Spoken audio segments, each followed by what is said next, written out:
ada satu ikatan yang disebut sebagai ikatan teruna mencari jodoh. Cara mengikat itu bila si pemakai pergi pada satu majlis ataupun bertandang ke rumah-rumah, dia menunjukkan isyarat bahawa dia sedang mencari jodoh. Okey, untuk teruna mencari jodoh ni, kepala kain ni di hujung sekali.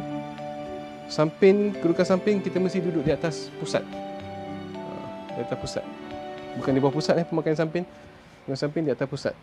Jadi kita luruskan, tarik sini. Letakkan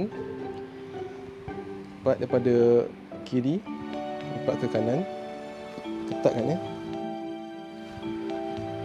Kemudian ni ambil lebih kurang dalam 2 jengkal macam tu.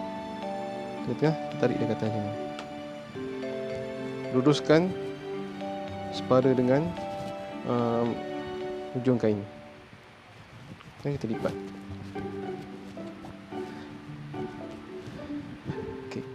Kita lipat tu, ni bahagian tengah. Ni bahagian tengah ni kita tarikkan dia.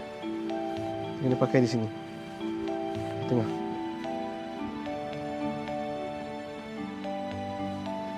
Jadi ni ikatan lipatan teruna mencari jodoh. Dia nampak ni bahagian kepala dia akan duduk di tengah juga lah. Sebab teruna. Kita Melayu ni penuh dengan adab dan sopan. Dan cara dulu kalau melalui pemakaian ni kita boleh memperlihatkan satu isyarat untuk ditunjukkan. Isyarat tu boleh dilihat melalui cara pemakaian bahagian kepala kain. Dia adalah bahagian yang paling berbeza. Dia ada bahagian corak yang berlebihan di belakang. Ini bahagiannya kedudukan orang selalu lihat sebagai bila dipakai pada hari ini sebagai kedudukan ini adalah kedudukan di belakang punggung. Tapi kalau zaman dahulu penggunaannya adalah sebagai isyarat untuk menentukan status seseorang.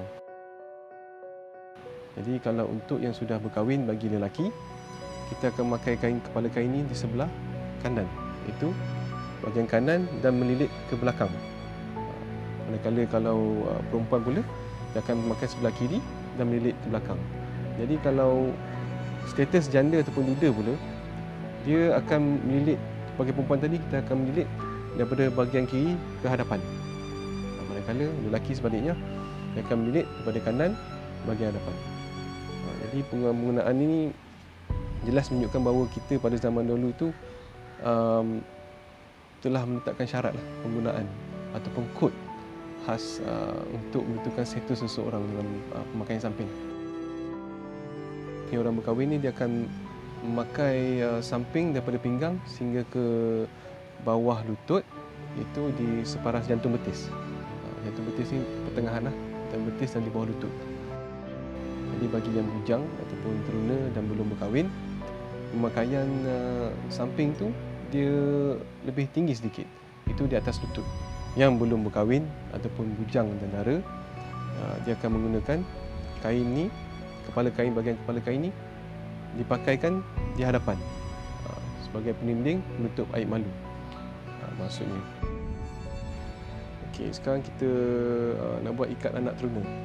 Okay, ikat anak teruna ni, kepala kain ni kena berada di depan sekali dan tarik dia dari paling ujung. Kemudian kita tolak ni ke dalam, ketat-ketat. Dan kita lipat balik macam ni. Kita lipat. Okey, biasa teruna ni bila kepala kain di depan tu dia untuk menunjukkan ia menutup aib.